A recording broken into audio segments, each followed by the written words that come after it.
Are you a yes person or no person? If somebody were to ask if you wanted to drive for 3 hours into the California desert, walk around the desert all night in the dark, and then drive back before sunrise, are you going to say yes or no? Well, somebody asked me that question and I said, no, I'm not going to do it, because no is comfortable, because I can get sleep if I stay home. But then I saw this, the possibility, maybe, of northern lights on the horizon in California. I changed my answer to yes, and this is what happened. So let's start here. This is Arch Rock in Joshua Tree National Park.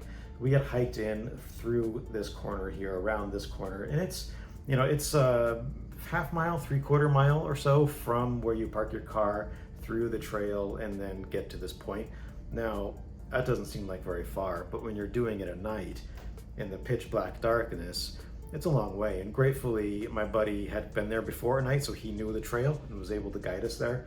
The thing is, when you go there to shoot astrophotography and you're shooting Milky Way or Northern Lights in this case, or just stars and galaxies, you really want your eyes to be adjusted. So try not to use a flashlight or a white light or your phone light, because it'll mess up your eyes and you just won't be able to see the sky appropriately. Plus, if you have those lights on when you're shooting, you're gonna blow out your photographs and just do really weird things. So try to use just natural light in the dark, let your eyes adjust and be able to see.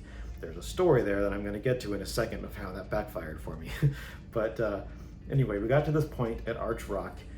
There were no northern lights yet. We're setting up. I'm looking at where the galaxy is going to rise, setting up my camera and my tripod. I'd gone one way, Evalio went the other way, and I'm getting set up, and then I'd hear this hollering, like this wordless just hollering. It sounded like panic to me, and I'm like, oh my God, he ran into a snake. He's definitely been bit by a snake. What do?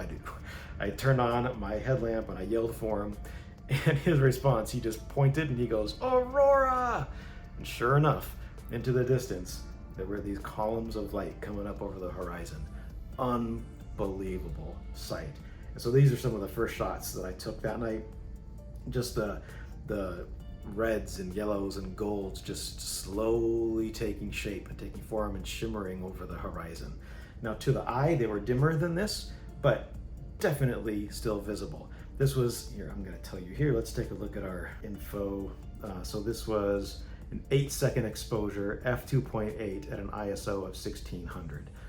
So 8 seconds is long enough to really bring that light into the sensor. Some of them were as high as I think 13 or 15 seconds. In this case, it was 8 seconds, and lit up this arch by using 1 or 2 seconds of a red lamp on your headlamp. If you have a headlamp, it probably has a red light setting. So turning on that red lamp for about a second or two during that 8-second exposure is just enough to light up foreground, so it's not all just silhouette. So had a blast shooting this as the northern lights were going off. You can see that just kind of took a couple different exposures, some different shots, different colors, different light columns coming up, different compositions, same place, just moved over a little bit and shooting right down this little alley of rocks here. Arch Rock was absolutely incredible, and to be able to see the northern lights, I mean, typically associated with the Arctic, polar type stuff, and here we are in the Southern California desert just seeing northern lights light up the sky. Unbelievable experience. And the park was nearly empty. There was just, I'm gonna say, nobody there. There were, we passed maybe 1 or 2 cars while we were in the park. We were in the park from about 10:30 p.m. to about 3:30 a.m. Just very, very few people. Next night on Saturday, I didn't go, but I'd heard that there were lines, like traffic jams, to get into the park at about 10, 11 p.m. and the Northern Lights didn't even fire that night.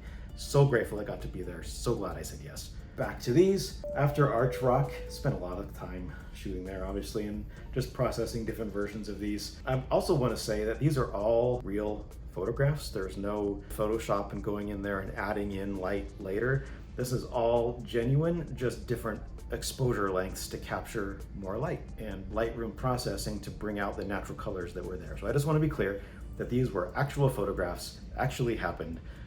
No AI or other manipulation happening to deceive anybody. These are genuine pictures. This is one of my favorites.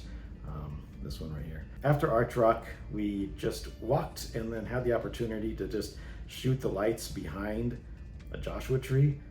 I mean, how often do you get that experience, right? Like just absolutely insane. And of course, walking at night, it's dark, can't see a thing. I'll put a video up, just kind of show you what that looked like. It's dark, but actually walking there at night was super dark. I mean, the lights were happening in the distance, but they're not enough to illuminate the ground. From Arch Rock, took a trail over to Heart Rock. That's about another quarter mile or so through the desert at night. But Heart Rock was also super cool. It's this natural granite formation. You can see why it's called Heart Rock. What an experience.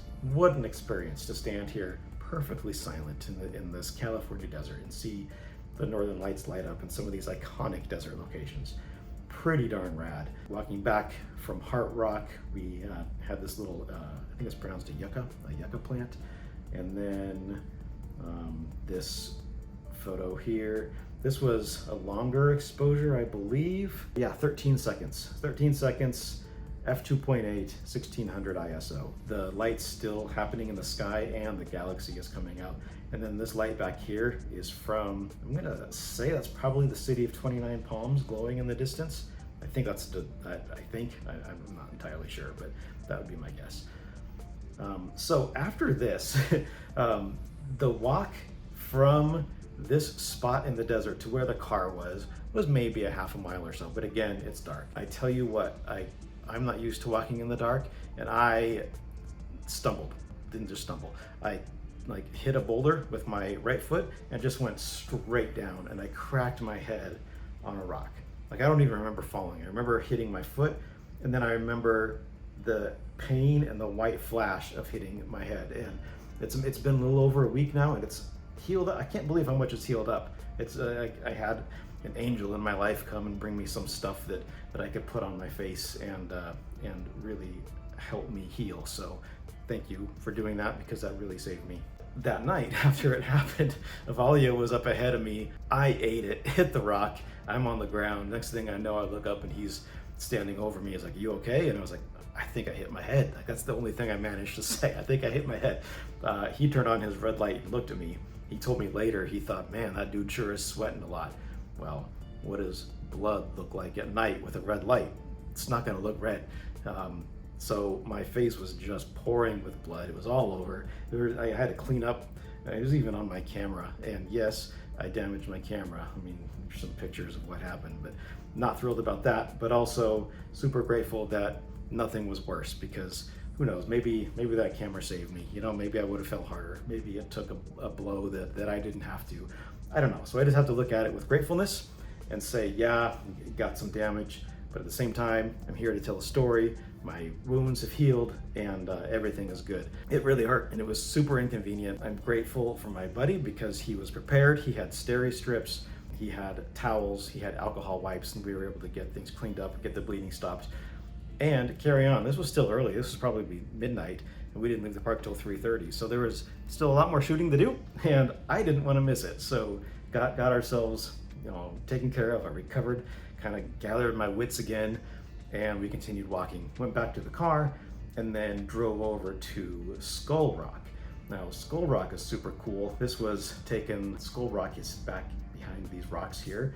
This is just got across the road to get there. So thought, oh my God, how cool, because the galaxy is coming up over here, and there's still some lights coming up over here. Just truly epic. This is not something that you see every day. So just try to get as many compositions and shots as we possibly could.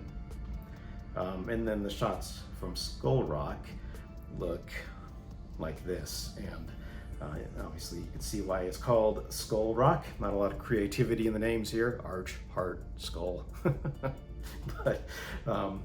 But what an exceptionally cool experience. This shutter speed was 15 seconds, f2.8, ISO 1600. Spent a lot of time shooting here. Got a really cool little time lapse. I'll put that up here, but a time lapse of this. This was if you're looking at Skull Rock, just turn 180 degrees and shoot the rocks behind, and this is where the lights were really firing. Super cool. And then from there, we went over to this place called Penguin Rock, which is in the Jumbo Rocks area of Joshua Tree. This is Penguin Rock. Again, probably guess why it's called that. But what a neat composition, because this super unique tree, don't know what kind of tree it is. If you know, tell me in the comments, because I don't know. But I just love how it looks like it's just like paying homage to the universe, you know? It's like, hey, thank you for letting me be here. I'm so glad I get to experience life on planet Earth, even as a tree. I just love this so much. Now getting here, it was in a campground, and the Northern Lights are going. The campground was pretty full, and just tent after tent after tent, but nobody was out. It's like all these people are in their tents and they're sleeping the night away as this once in a lifetime experience is unfolding in the sky above them. And I just wanted to run around and be like, oh my God, get up, get out of your tents and look up. This is amazing. But I didn't. Just kind of silently walked through the campground, had to climb up some rocks back behind and go back behind, and that's where this formation is. And spent some time back here shooting this. Truly, truly epic. Turned the camera just 90 degrees the other way, and we have this composition with the Milky Way just stretching across the sky, this beautiful, beautiful desert landscape, and a hint of Northern Lights, which is unbelievably cool. Left that campground, just went down, turned around the corner, and then there was just really cool V-shaped rock canyon, and obviously the Milky Way was shining bright, so I pulled over the car again and took some time getting shots here.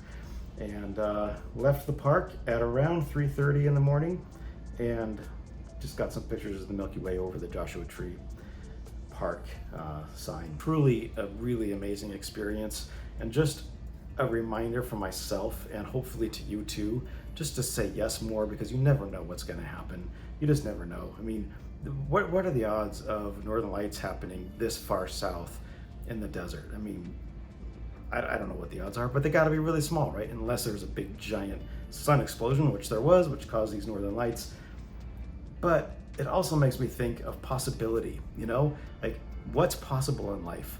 I don't think we have the right to say anything is impossible. In our lives, our goals, what we want to experience in life, it's all possible. And that's what I was thinking here as I'm watching the Northern Lights in the desert, is thinking, you know what? I would have never, ever had this on my bingo card of things I get to experience in life. I wanted to see the Northern Lights. I thought I'd have to travel north to see the Northern Lights. And what do you know? I didn't. They came to me, and you just never know what life is going to bring you when you say yes. So that's my challenge to you is if you're like me and your initial response to something is no, I want to stay home where it's comfortable and I can go to sleep and then I can sleep in, and yeah, that's way more comfortable. And you're not going to break your camera that way, and you're not going to break your head open that way. But you're also not going to have an epic experience that'll lead to an epic life. And I want you to have an epic life. So say yes. Thank you for joining me. I have a book in print now about this experience. I'm going to put that link below. Check that out too. Subscribe to the channel, and there are more photo adventures on the way.